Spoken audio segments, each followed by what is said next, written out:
Ginoon ko na. Good morning, brothers and sisters. Welcome to Sacred Heart Church. Kasi 1, 2, 3, 4. Let us now prepare ourselves to the highest form of worship, the Holy Mass. We will remind you to please switch off our mobile phone or to avoid distraction during the Mass. Wire mo nga. The Mass is being offered to the following stations. For those celebrating their birthday, Francis Nicole Diaz, Clark Howie Alan, Jason Arbeas, Castro Java, John Lopez Java, Nicole Chase, Christine Joy, Charmaine Grace Torres, Caricia On, Alicio Baggio,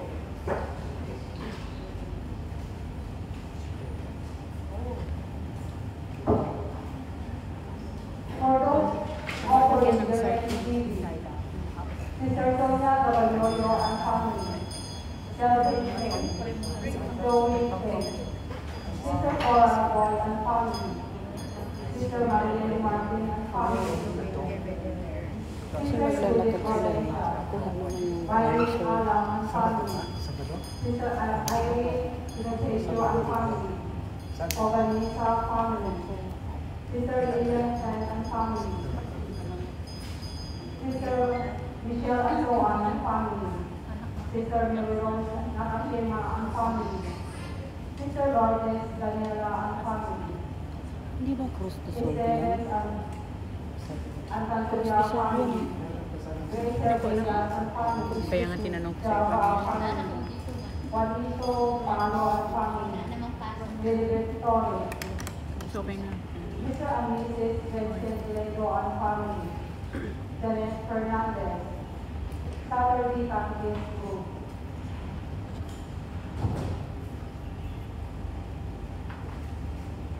And for those departed souls in purgatory, especially the souls of Rosalina Raboy, Pedro Raboy, Antonio Raboy, Imanco Derez, Imelda Rindora, Isabel Gusto Lenco, na si Chuka na nag-live na tayo kasi parang panood ko baka may isang ibang sound siya. Pedro Tama na Ala, yan. Gabiana Derez, Florencia Alaa, Marcelina Alaa, Chen Hong Qi, Valencio Oganesa, Maria Luisa Oganesa, Antonio Oganesa, Federico Oganesa, Luisa Oganesa, Martin Mayono, Mayano, Adelaida Moyano, Lando Moyano, Mervyn Moyano, Juan Moyano, Benjamin Tacadena, Feliciano Sorio Sr., Victor Balsamo Sorio, Samuel Sorio, Filipico, Manny Aquino, Herman Danela, Irene Danela, Gerlix Danela, Cesarito Diles, Mirano Apoliasino, Lauway Po, Concordia Sacolle, Gachano Sacolle, Romeo Sarmiento, Dancy Valdez, Alicia Mancilia, Jerome Hervillas, Lauro Hervillas, Antonio Hervillas, Lourdes Hervillas, Jalisco Sabidalas, Marieta Sabidalas, Benito Abelio, Jose Abelio, Ito na ilawan na.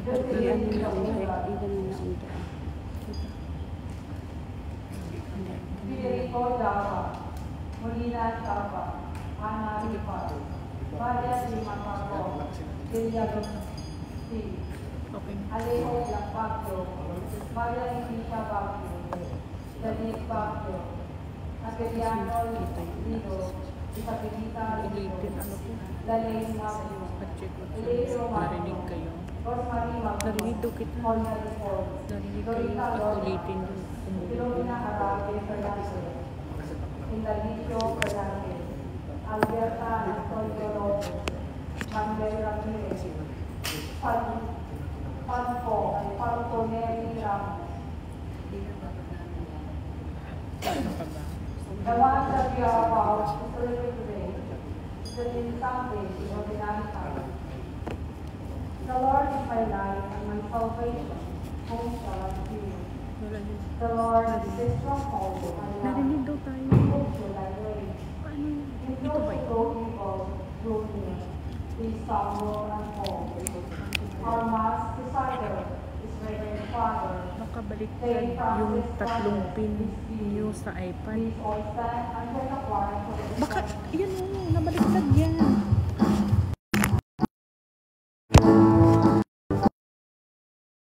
Okay yan, okay.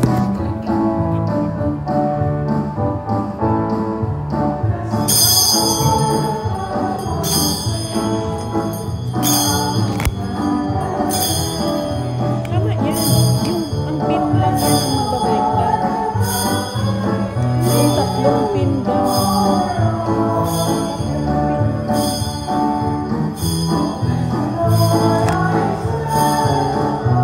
Ito ba okay naman to?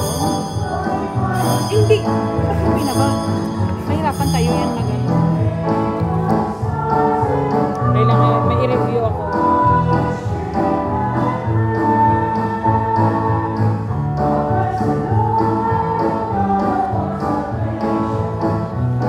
Ayan mo muna.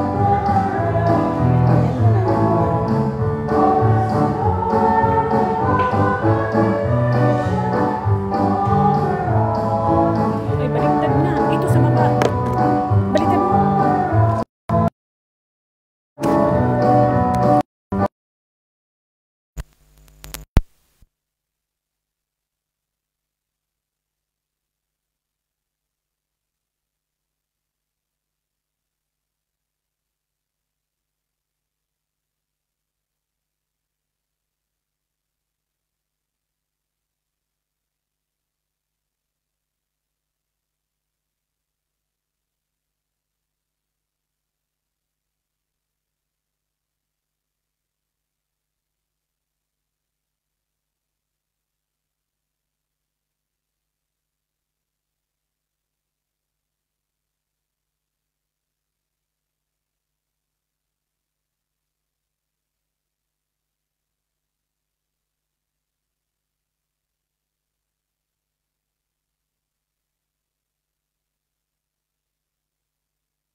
Through my fault, through my fault, through my most grievous fault. Therefore I ask the Blessed Mary, ever Virgin, all the angels and saints, and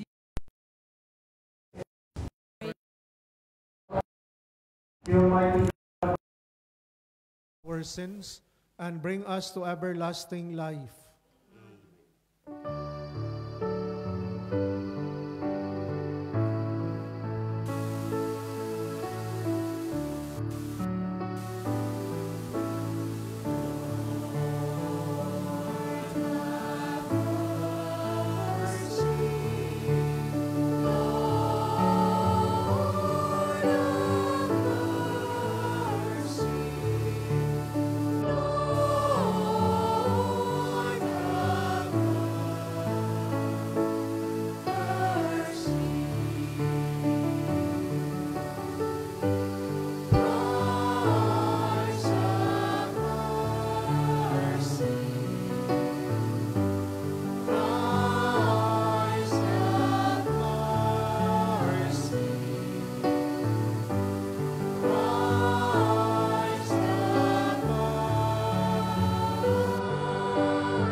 Let us pray.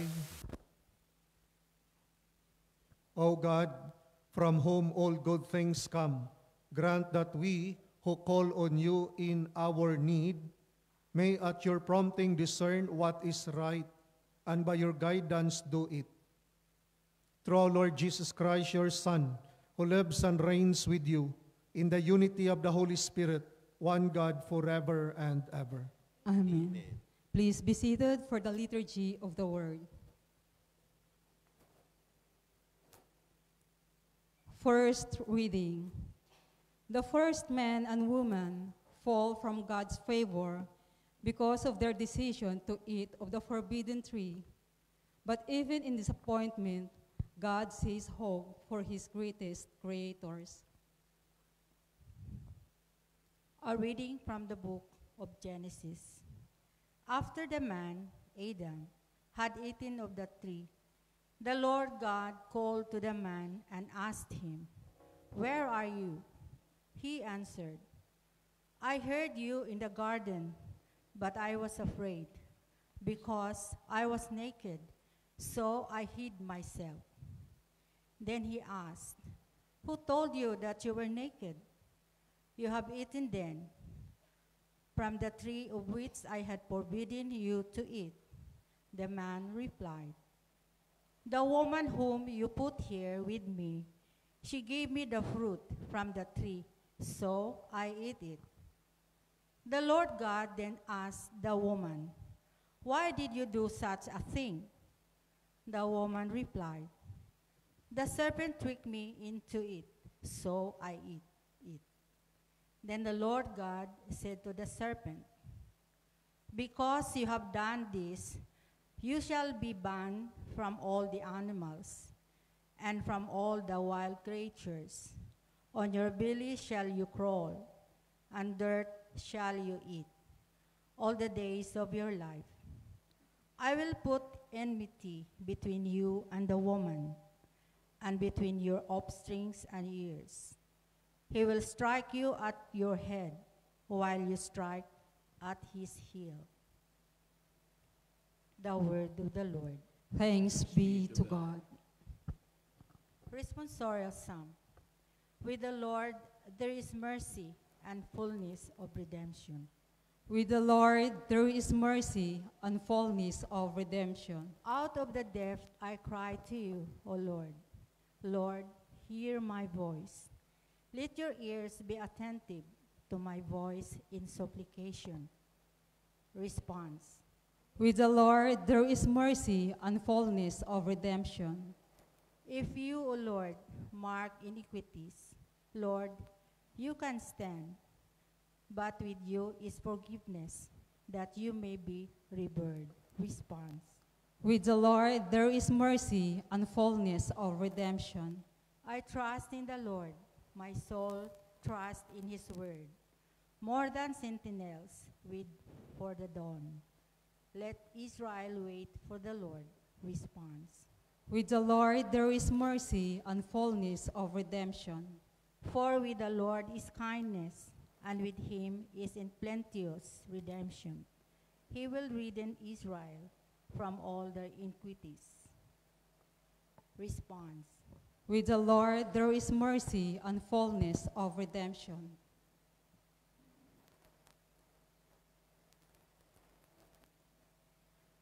Second reading.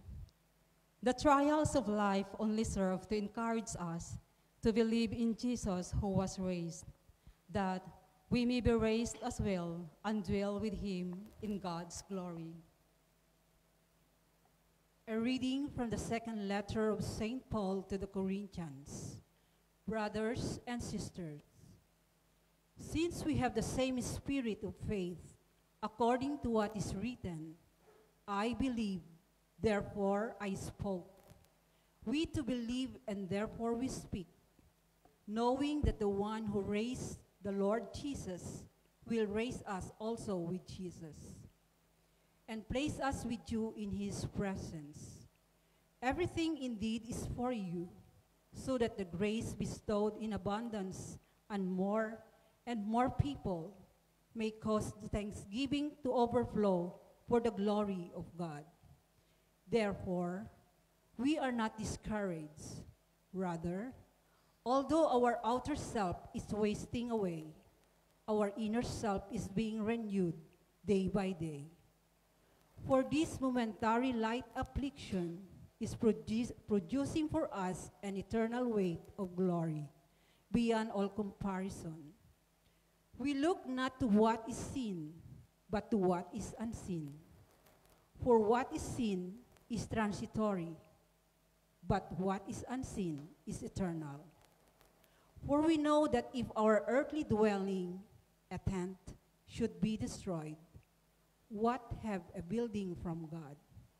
A dwelling not made with hands, eternal in heaven. The word of the Lord. Thanks be to God. Please all stand to honor the Holy Gospel.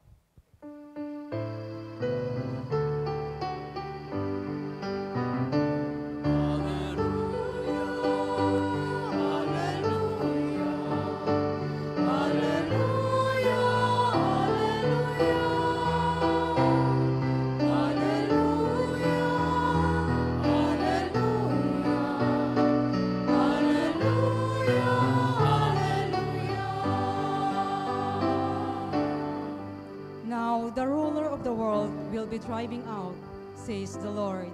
And when I am lifted up from the earth, I will draw everyone to myself.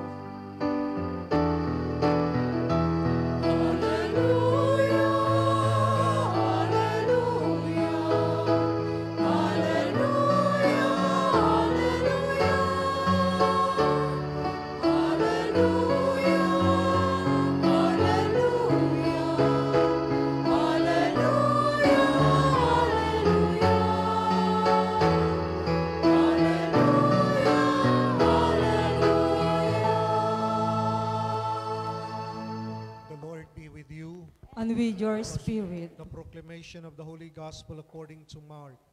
glory to you, O Lord. Jesus came home with his disciples. Again, the crowd gathered, making it impossible for them even to eat. When his relatives heard of this, they set out to seize him, for they said, "He is out of his mind." The scribes who had come from Jerusalem said, "He is possessed by Beelzebul, and by the prince of demons he drives out demons." Summoning them, he began to speak to them in parables. How can Satan drive out Satan? If a kingdom is divided against itself, that kingdom cannot stand. And if a house is divided against itself, that house will not be able to stand. And if Satan has risen up against himself and is divided, he cannot stand. That is the end of him. But no one can enter a strong man's house to plunder his property unless he first ties up the strong man. Then he can plunder the house. Amen, I say to you, all things and all blasphemies that people utter will be forgiven them. But whoever blasphemes against the Holy Spirit will never have forgiveness, but is guilty of an everlasting sin. So they had said, "He has an unclean spirit." His mother and his brothers arrived. Standing outside, they sent a word to him and called him. A crowd seated around him told him, "Your mother and your brothers and your sisters are outside asking for you." But he said to them in reply, "Who are my mother and my brothers?" And looking around at those seated in the circle, he said, "Here are my mother and my brothers. For whoever does the will of God is my brother and sister and mother." The Gospel of the Lord. Praise to you, Lord Jesus Christ. Please be seated for the homily. Obedience bring us unity. Pag maging masunurin tayo, may pagkakaisa. Pag hindi sumunod, watak na watak ang community. Dito nga sa unang Jesus obey the will of the Father to conquer Satan. Yun ang purpose, nandito siya, to conquer Satan. Pero, yung mga tao na iinggit, dahil sa inggit, sabi nila, he is possessed by Beelzebul. Nakapaglayas ang demonyo yan, dahil siya ay Prince of Demons. Okay? Pero alam niya na siya ay nandito to conquer Satan. So ito ang sabi ni Jesus sa kanila, how can Satan drive out Satan? No? Kung ako ay galing Satanas, paano mabuild yung kanyang kaharian? Okay? So, nandito si Jesus to destroy Satan. Maganda na yung ginawa ni Lord, right? Na pinalaya yung tao sa demonyo. No? Pero hindi nila ma-appreciate. Ganun talaga pag puno ng inggit, yung jealousy, yung puso natin, maski gaano kagandang ginawa ng kapwa, inggit pa rin. Ganyan yan. Kasi sip-sip yan eh. Sip-sip yan. Maganda na, magpasalamat na tayo, ginawa niyan. Na huwag hayaan yung inggit. Because pag inggit ang naghari sa puso natin, that will also divide community. That's why obedience is important. Diba? Sa unang pagbasa, may disobedience. Ano yung batas ni Lord? Sabi, do not eat the fruit of the middle of the garden. Because of disobedience, wala. Ganun if we are not obedient, no, palaging hindi natin tanggapin yung pagkakamali natin. Pag hindi tayo masunurin, palagi natin biniblame, sinisisi yung iba. Diba? Lumapit na. Sabi, after the man, sabi dito, after the man, Adam had eaten of the tree, the Lord called to the man and asked, where are you? Because of the obedience, parang nawawala na tayo. Diba? Hindi na makita. After Adam disobey, nagtanong ng Diyos, saan ka na? Where are you? Okay? Sabi dito, anong sagot ni Adan? Kung nakinig tayo, I heard you in the garden, but I was afraid because I was naked. Okay?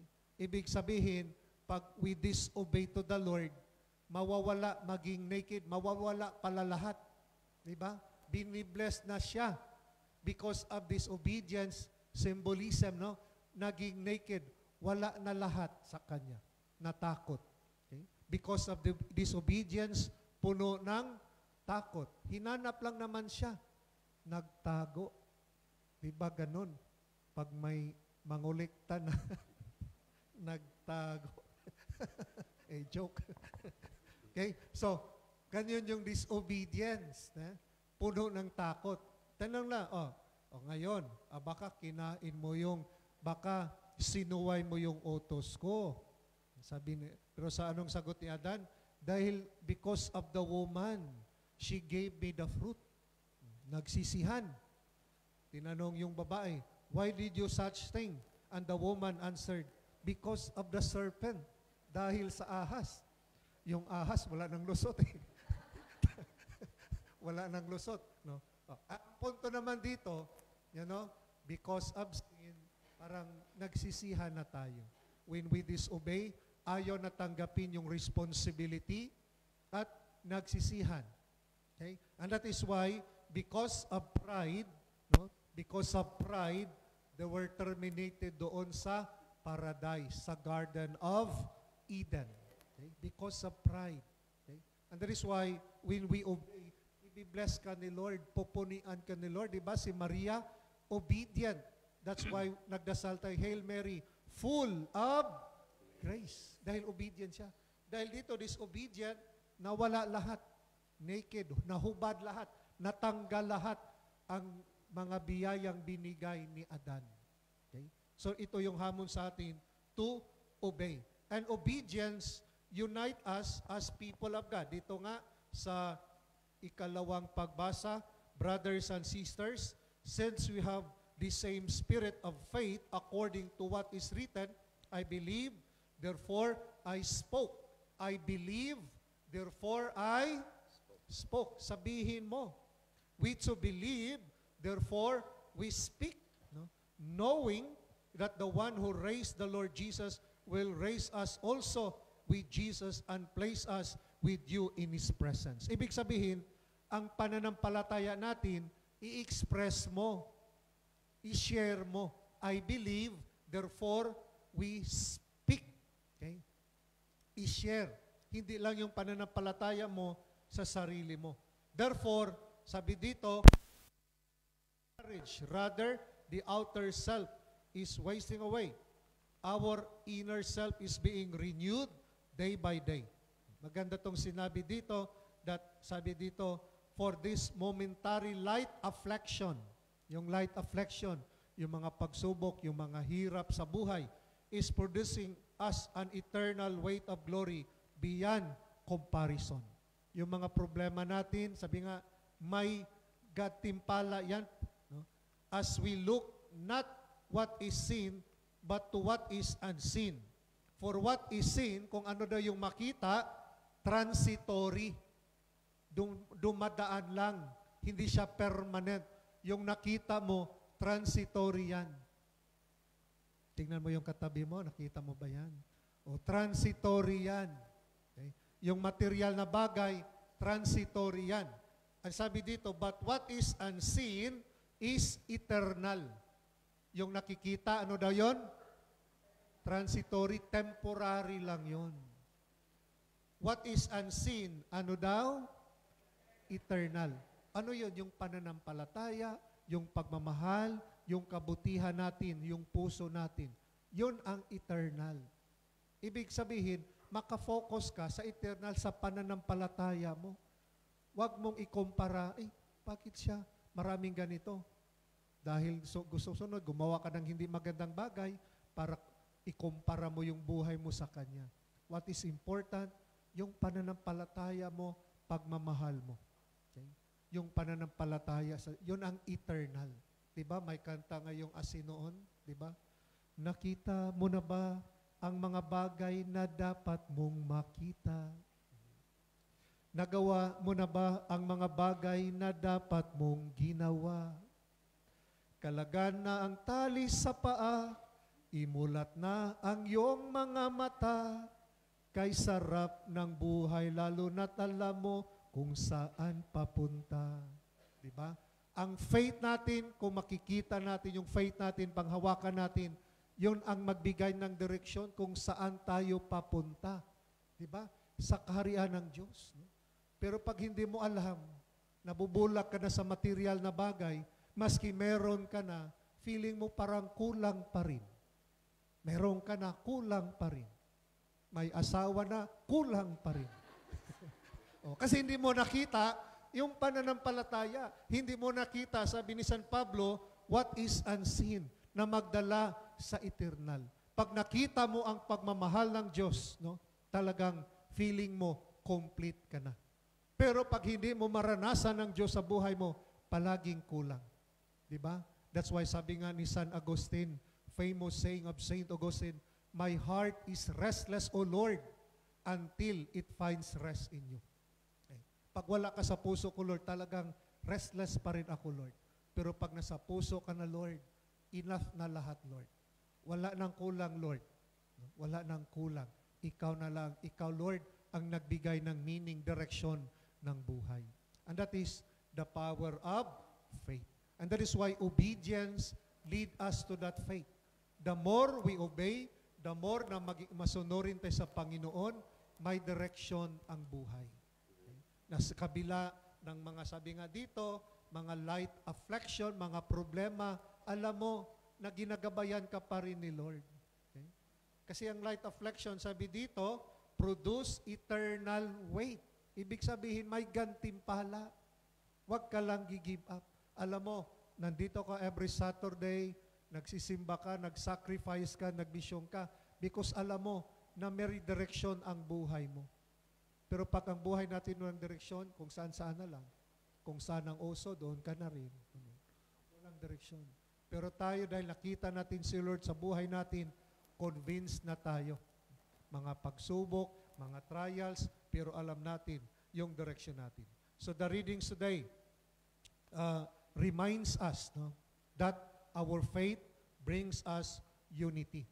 That's why, because they do not trust Jesus as as Savior, as divine, it divides. Walang naniwala sa Kanya. But Jesus persevered. That's why sabi nga dito in the last part, dumating yung kanyang nanay, yung kanyang mga apostoles, at sabi dito, yung kapatid mo, Master, your brother, your mother is outside looking for you. At ginawa ng opportunity ni Jesus that particular question, kasi yung nanay, saan yung nanay niya? Apostle, saan? Sa labas. At sabi niya, hindi naman dinideny ni Jesus na nanay niya yung apostle sa labas. Ginamit lang to ng opportunity para i-drive yung kanyang purpose. Sabi niya, who are my mother? Who are my brothers? At sabi dito, whoever do the will of God is my brother, sister, and my mother. Ibig sabihin, pag masunurin ka sa Diyos, ito yung kapatid ko. Ito yung nanay ko, kapatid ko. Okay? That's why when we obey the will of God, we become united with Jesus. He is the head, we are the body. That's why if we do the will of God, pag masunurin tayo sa kalooban ng Ama, we are united always with God. And if we are united with God, that is our victory. Anong sabi ni San Pablo? If God is with us, who can be against us? Pagkasama natin ang Diyos, lahat ay tagumpay. So, and also we pray, no, this coming Wednesday, anong i-celebrate natin? Kalimutan nyo na. Independence Day, no, sa Pilipinas. Diba? June 12. Independent, yun ang kalayaan nyo. Yun ang day nagkahiwalay kayo. Ay, hindi. Ipag-pray din natin, no, yung Pilipinas. At sabi na, sana merong pagkakaisa. Sana iba-iba tayo, ibang kultura, north, south, but we pray. Yun ang contribution natin bilang mananampalataya. We may dislike yung mga leaders, but instead to criticize, why not pray? Nagabayan sila ng banal na Espiritu Santo para talaga magkaisa at maging buo. No, maging buo tayo bilang Pilipino. We pray that prayer is power. No? That prayer can change people. That's why tayo reklamo ng reklamo, but hindi naman tayo nag-pray. Diba? So we need also to pray for our political leaders. Sabi nga ni St. Paul, pray also your leaders. We may, hindi naman natin sila binoto, we dislike them, but as a Christian, may duty pa rin tayo to pray for them. Because our goal, hindi magkawatak-watak, that we become one people of God. Amen. Let us all stand and profess our faith. I believe in one God, the Father Almighty, maker of heaven and earth, of all things visible and invisible. I believe in one Lord Jesus Christ, the only begotten Son of God, born of the Father before all ages, God from God, light from light, true God from true God, begotten not made, consubstantial with the Father. Through him all things were made, for us men and for our salvation. He came down from heaven, and by the Holy Spirit was incarnate of the Virgin Mary and became man. For our sake he was crucified under Pontius Pilate. He suffered death and was buried, and rose again on the third day, in accordance with the Scriptures. He ascended into heaven, and is seated at the right hand of the Father. He will come again in glory to judge the living and the dead, and his kingdom will have no end. I believe in the Holy Spirit, the Lord, the giver of life, who proceeds from the Father and the Son, who with the Father and the Son is adored and glorified, who has spoken through the prophets. I believe in one holy, Catholic, and Apostolic Church. I confess one baptism for the forgiveness of sins, and I look forward to the resurrection of the dead and the life of the world to come. Amen. Mindful of Jesus' identification of his family as those who follow the will of God, let us pray to our Heavenly Father that we too may have faith in his Son and resolve to do what is pleasing to him. For every petition we pray, Lord, listen to our prayer. Lord, listen to our prayer. May the Church, with each clergy and servants, proclaim the gospel with priceless joy and unwavering faith, we pray. Lord, listen to our prayer. May government officials be aware of their intrinsic ties to the people they serve and avoid enacting laws which are detrimental to human life and dignity, we pray. Lord, listen to our prayer. May religious men and women heed the call to renew their vows, not only in ritual, but more importantly in faithful witness to the one to whom they have consecrated their lives, we pray. Lord, listen to our prayer. May those who have passed away, trusting in Christ, be received into the dwelling not made with hands, eternal in heaven, we pray. Lord, listen to our prayer. Let us pray for the urgent concerns of our community and our personal intentions.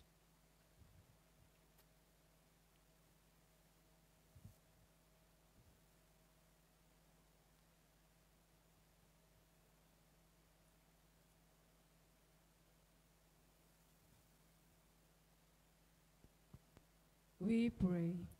Lord, listen to our prayer. Also in silence we pray for our political leaders, that may the Holy Spirit enlighten them, guide them in their governance, in legislating laws, that they may promote life, promote the sacredness of marriage and family. Heavenly Father, listen to your children who seek you day and night, but most importantly in this Eucharist, that faith may be granted to them, so that we may stand with your Son, Jesus Christ, who lives and reigns forever and ever. Amen.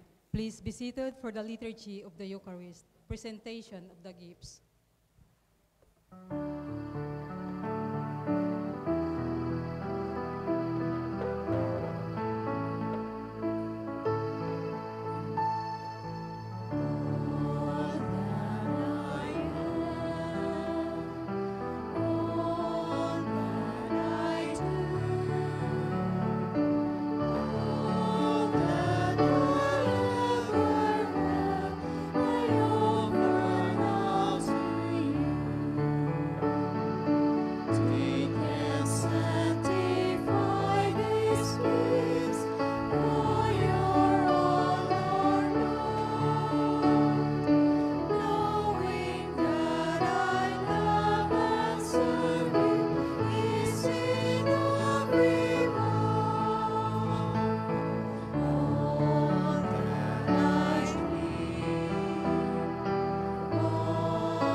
Mother, brothers, and sisters, that my sacrifice and yours may be acceptable to God, the Almighty Father. May the Lord accept the sacrifice at your hands for the praise and glory of his name, for our good and the good of all his holy church. Look kindly upon our service, O Lord, we pray, that what we offer may be an acceptable oblation to you and lead us to grow in charity through Christ our Lord. Amen. The Lord be with you. And with your spirit. Lift up your heart. We lift them up to the Lord. thanks to the Lord our God.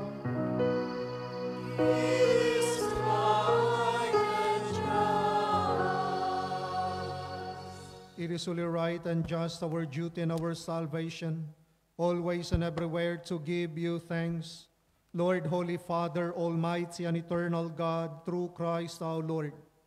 For out of compassion for the waywardness that is ours, he humbled himself and was born of the Virgin. By the passion of the cross, he freed us from unending death, and by rising from the dead, he gave us life eternal. And so with angels and archangels, with thrones and dominions, and with all the hosts and powers of heaven, we sing the hymn of your glory, as without end we acclaim.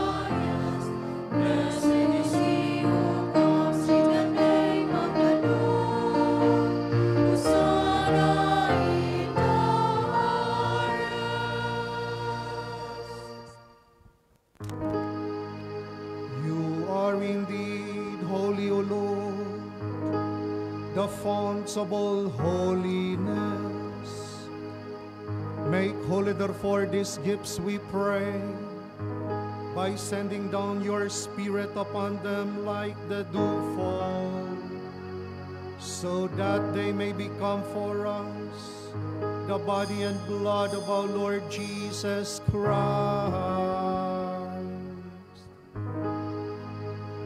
At the time he was betrayed and entered willingly into his passion, he took bread, and giving thanks broke it, and gave it to his disciples, saying, "Take this, all of you, and eat of it, for this is my body, which will be given up for you."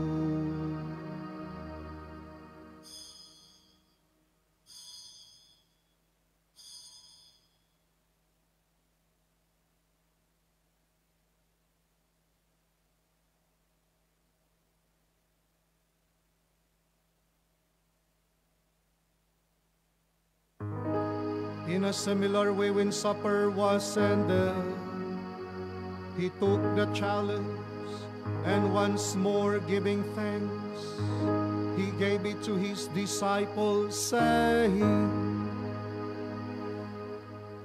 "Take this, all of you, and drink from it, for this is the chalice of my blood, the blood of the new and eternal covenant, which will be poured out for you and for many, for the forgiveness of sins. Do this in memory of me."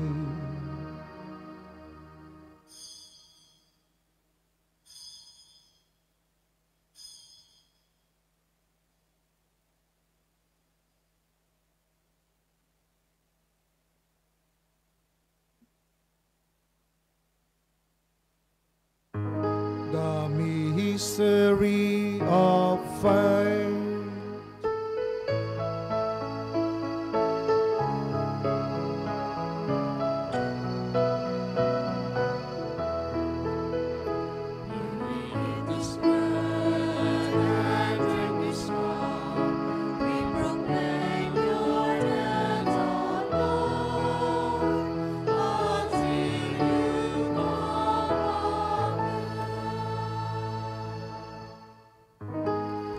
Therefore, as we celebrate the memorial of his death and resurrection, we offer you, Lord, the bread of life and the chalice of salvation, giving thanks that you have held us worthy to be in your presence and minister to you. Humbly we pray that partaking of the body and blood of Christ, we may be gathered into one by the Holy Spirit. Remember, Lord, your church spread throughout the world, and bring her to the fullness of charity, together with Francis, our Pope, and Cardinal Stephen, our Bishop, and all the clergy. Remember also our brothers and sisters who have fallen asleep in the hope of the resurrection, and all who have died in your mercy. Welcome them into the light of your face. Have mercy on us all, we pray, that with the Blessed Virgin Mary, Mother of God, Blessed Joseph, her spouse, with the blessed apostles, and all the saints who have pleased you throughout the ages, we may merit to be co-heirs to eternal life, and we praise and glorify you through your Son, Jesus Christ. Through him and with him and in him, O God, Almighty Father, in the unity of the Holy Spirit, all glory and honor is yours forever and ever.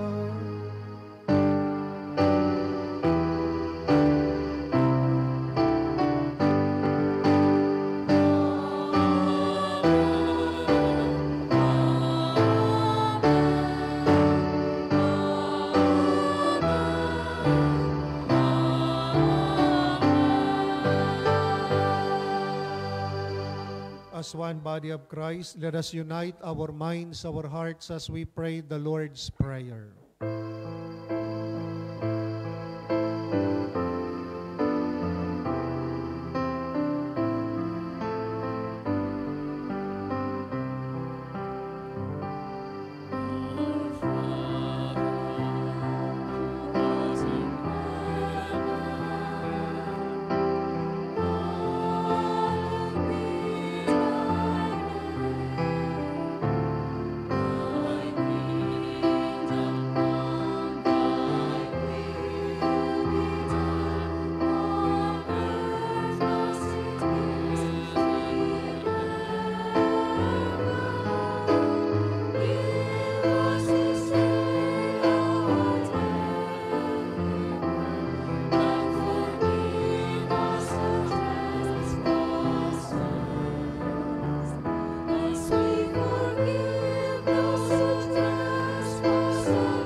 Deliver us, Lord, we pray, from every evil.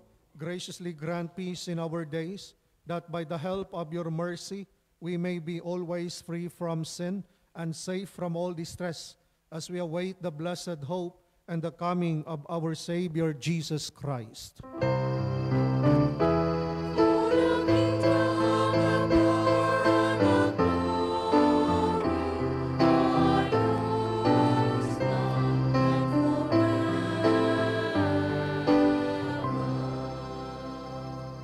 Lord Jesus Christ, who said to your apostles, "Peace I leave you, my peace I give you," look not on our sins, but on the faith of your church, and graciously grant her peace and unity in accordance with your will, who live and reign forever and ever. Amen. The peace of the Lord be with you always. And with your spirit. As one family of God, let us be connected as we offer each other the sign of God's peace. Peace be with you.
This is Jesus Christ, our freedom and our salvation, the Lamb of God who takes away the sins of the world.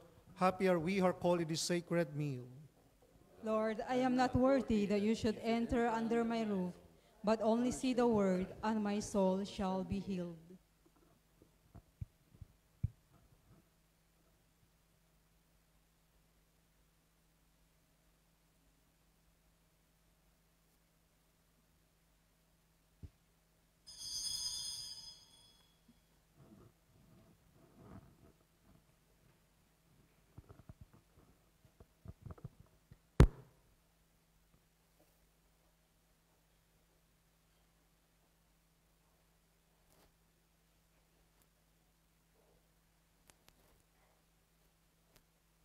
Amen.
Let us pray. May your healing work, O Lord, free us, we pray, from doing evil and lead us to what is right through Christ our Lord. Amen. Prayer for the holy souls. Eternal Father, I offer you the most precious body and blood of your divine Son, Jesus, in union with the Masses said throughout the world today, for all the holy souls in purgatory, for sinners everywhere, for sinners in the universal church, for those in my own home and in my family. Amen. Amen. Before we receive the final blessing, let us give thanks to Yahweh El Shaddai for all the blessings we receive in this Holy Mass. Everyone is invited to join the fellowship El Shaddai right after the Mass. Thank you. The Lord be with you. And with your spirit. Bow down your heads for God's blessing. May Almighty God always keep every adversity far from you, and in His kindness pour out upon you the gifts of His blessing. Amen. May God keep your hearts attentive to His words, that they may be filled with everlasting gladness. Amen. And so, may you always understand what is good and right, and be found ever hastening along in the path of God's commands, made co-heirs with the citizens of heaven. Amen. And may the blessing of Almighty God, the Father, and the Son, and the Holy Spirit come down on you and remain with you forever. Amen. The Mass has been offered. Let us go and be obedient always to the will of God. Thanks be to God.